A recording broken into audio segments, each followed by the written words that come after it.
Viernes de la 25ª semana del tiempo ordinario, del sermón de San Agustín Obispo sobre los pastores.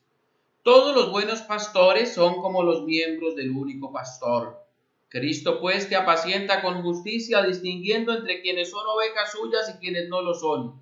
Mis ovejas, dice, me siguen porque conocen mi voz. Aquí en estas palabras me parece descubrir que todos los buenos pastores son como los miembros del único pastor.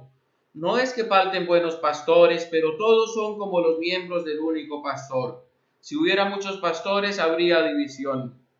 Y porque aquí se recomienda la unidad, se habla de un único pastor. Si se silencian los diversos pastores y se habla de un único pastor, no es porque el Señor no encontrara a quien encomendar el cuidado de sus ovejas, pues cuando encontró a Pedro las puso bajo su cuidado. Pero incluso en el mismo Pedro, el Señor recomendó la unidad. Eran muchos los apóstoles, pero solo a Pedro se le dice: apacienta mis ovejas. Dios no quiera que falten nunca buenos pastores. Dios no quiera que lleguemos a vernos faltos de ellos. Ojalá no deje el Señor de suscitarlos y consagrarlos. Ciertamente que si existen buenas ovejas, habrá también buenos pastores. Pues de entre las buenas ovejas salen los buenos pastores. Pero hay que decir que todos los buenos pastores son en realidad como miembros del único pastor y forman una sola cosa con él. Cuando ellos apacientan, es Cristo quien apacienta. Los amigos del esposo no pretenden hacer oír su propia voz, sino que se complacen en que se oiga la voz del esposo. Por eso, cuando ellos apacientan, es el Señor quien apacienta. Aquel Señor que puede decir por esta razón: yo mismo apaciento.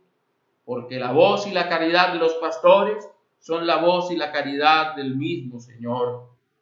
Esa es la razón por la que quiso que también Pedro, a quien encomendó sus propias ovejas como a un semejante, fuera una sola cosa con él. Así pudo entregarle el cuidado de su propio rebaño, siendo Cristo la cabeza y Pedro como el símbolo de la iglesia, que es su cuerpo. De esta manera fueron los dos en una sola carne, a semejanza de lo que son el esposo y la esposa.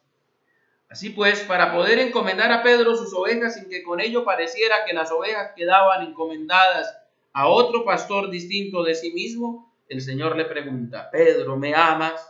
Él respondió: te amo. Y le dice por segunda vez: ¿me amas? Y respondió: te amo. Y le preguntó aún por tercera vez: ¿me amas? Y respondió: te amo. Quería fortalecer el amor para reforzar así la unidad. De este modo, el que es único apacienta a través de muchos, y los que son muchos apacientan formando parte del que es único.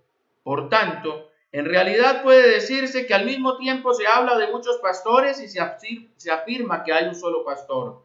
Que se gloríen pues los pastores de ser pastores, pero el que se gloríe en el Señor. Apacentar a Cristo, apacentar para Cristo, apacentar en Cristo, significa pues no querer apacentarse a sí mismo, sino a Cristo solamente.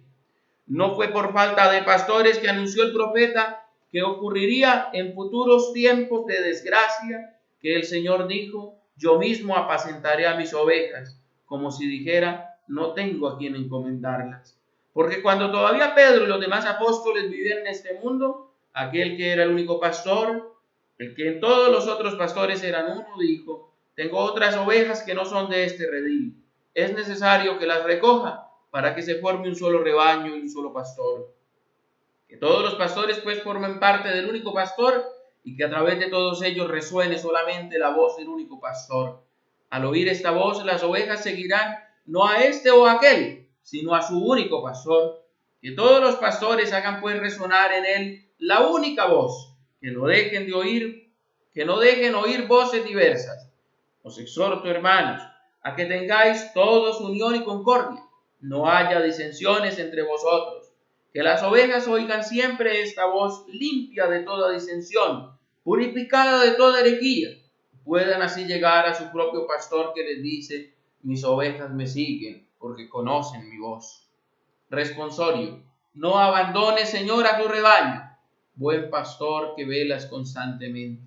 Que tu amor vele siempre sobre nosotros, para que, no se nos acerque el tentador astuto y hostil. Buen pastor que velas constantemente. Oremos.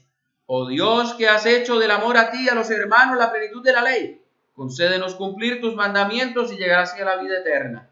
Por nuestro Señor Jesucristo, tu Hijo, que vive y reina contigo en la unidad del Espíritu Santo y es Dios por los siglos de los siglos. Amén.